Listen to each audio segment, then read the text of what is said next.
Hi everyone, happy Thursday. Today I have my favorite book. I'm holding the camera differently, so bear with me. I always say every book's my favorite book, but this truly is my favorite book. Blueberries for Sal by Robert McCloskey. And this is a story about a little girl named Sal and her adventures. And let's see what happens. Let's see what animal she runs into. So you watch out for what animal she's going to run into. All right? Hope everybody's having a good day. It's sunny today. Maybe you'll get to go out. This is great illustrations. That means the pictures in the book. What is she doing? What is she making with her mama? They're making blueberry jam. There's their kitchen. Does that look like your kitchen? That is a wood burning stove, which is not like what we have. You put the wood inside here, like a fireplace. Some people might have a fireplace. Do you have a fireplace?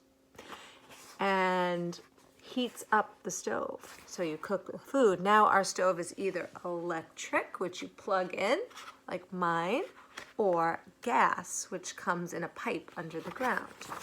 Blueberries for Sal by Robert McCloskey.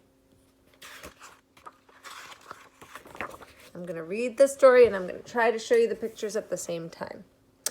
One day, little Sal went with her mother to Blueberry Hill to pick blueberries. Little Sal brought along her small tin pail, and her mother brought her large tin pail to put berries in. "We will take our berries home and can them," said her mother. "Then we will have food for the winter." They're going to make blueberry jam and save their blueberries so when there's no blueberries in the winter, they will have them.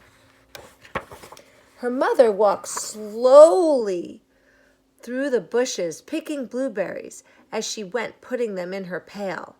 Little Sal struggled along behind, picking blueberries, eating every single one. See? Is she supposed to be eating them? Little Sal hurried ahead and dropped a blueberry in her mother's pail. It didn't sound kerplunk because the bottom of the pail was already covered with blueberries. She reached down inside to get her berry back. Though she really didn't mean it, she pulled out a large handful because there were so many blueberries up close together.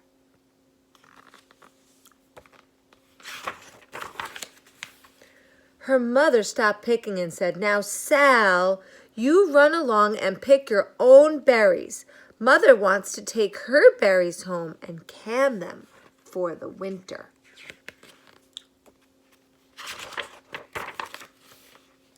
Her mother went back to picking, but little Sal, because her feet were tired of standing and walking, sat down in the middle of a large clump of blueberry bushes and started to eat them. Now, on the other side of the mountain, the other side of Blueberry Hill, Little Bear came with his mother to eat blueberries. "Little Bear," she said, "eat lots of blueberries and grow big and fat. We must store up food for the long, cold winter." So there's Little Bear and here's his mommy. Little Bear followed behind his mommy as she walked slowly through the bushes eating berries. Little Bear stopped now and then to eat berries. He just wanted to play. Then he hustled along to catch up.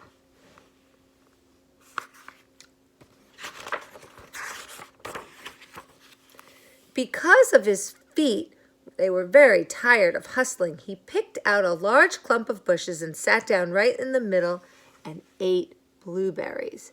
Does that sound like our friend Sal and her mother? Does it? I think it might. Let's see. Over on the other side of the hill, little Sal ate all of the berries she could reach from where she was sitting.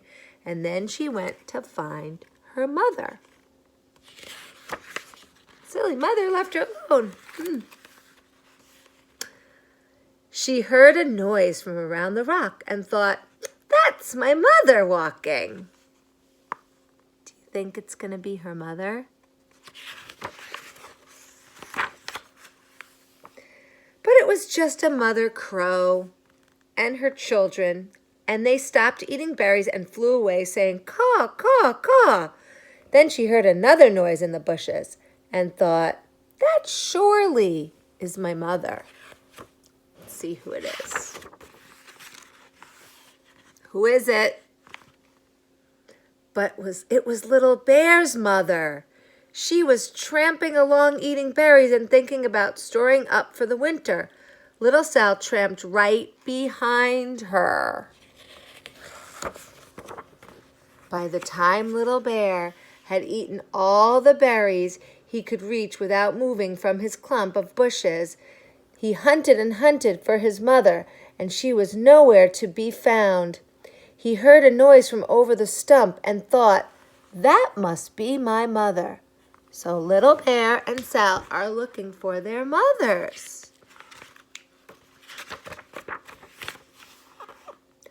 But it was a mother partridge and her children. A partridge is a kind of a bird. Can you see them in there? That was not Little Bear's mother. But Little Sal's mother instead. There's Little Sal's mother. She was picking berries and thinking about canning them for the winter, and Little Bear came right behind her. Uh-oh. Little Bear and Little Sal's mother and Little Sal and Little Bear's mother were all mixed up with each other among the blueberries on Blueberry Hill. There's Little Sal and Little Bear's mother, and there is Little Bear and Little Sal's mother. What do they need to do? Little Bear's mother heard Sal walking along behind and thought it was Little Bear. And she said, "Little Bear, munch, munch, eat all you can possibly hold." Little Sal said nothing. She picked 3 berries and dropped them in her bucket. Kerplink, kerplank, kerplunk. In her small tin pail. Little Bear's mother turned around to see what on earth could make a sound like kerplunk. "Grumph!" she cried, choking on the mouthful of berries. "This is not my child. Where is my little bear?" She took one good look and backed away. She was old enough to be shy of people, and even a very small person like Little Sal. Then she turned around and walked off very fast to hunt for Little Bear. Think she was a little afraid of Sal? Do you think bears might be afraid of people and people afraid of bears sometimes? Think about that. Little Sal's mother heard Little Bear tramping along behind her and thought it was Little Sal. She kept right on picking and thinking about canning berries for the winter. Was that Little Sal? Who is that? It's Little Bear. Hey, Little Bear. Little Bear paddled up and peeked into her pail. Of course, he only wanted to taste a few of what was inside. But there were so many berries, and they were so close together, and he tasted a tremendous mouthful by mistake. "Now, Sal," said Little Sal's mother, without turning around, because it really wasn't Sal.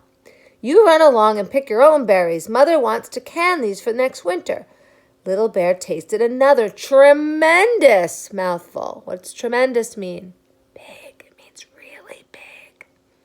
Bear tasted another tremendous mouthful and almost spilled the entire pail of berries.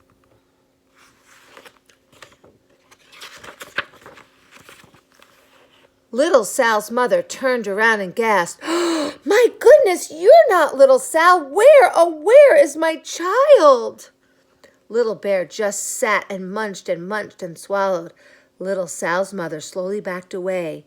She was old enough to be shy of bears, even very small bears, like Little Bear. Then she turned around and walked away quickly. I think she was a little frightened. You should be cautious if you see a bear. That means you should be careful. Oh, there's Mommy, and there's Sal. She hadn't gone very far before she heard kerplink, kerplank, kerplunk, and she knew just what made that sound. What made that sound? Tell me, what makes kerplink, kerplank, kerplunk? Little Bear's mother had not hunted very long before she heard a hustling and turned around. And she heard munch, munch, munch, and she knew what made munch, munch sound. Little Bear and his mother went home down the side of Blueberry Hill, eating blueberries all the way. And Little Sal and her mother went down this other side of Blueberry Hill, picking blueberries all the way. There's Little Bear, his mother. There's Little Sal and her mother. That is the end of Blueberries for Sal. Did you like it? I love that book. Such a nice book. Little Bear and Little Sal and Mom and Bear and Mom and Sal's mom got all mixed up on Blueberry Hill. But what happened? Did they get together again? They did. That was great. Well, have a great Thursday. Check Facebook for messages and important notices about food and about supply bags, which are coming soon, and all kinds of things. And of course, story time, which is great. So we miss you. We love you. Check your emails. Be safe.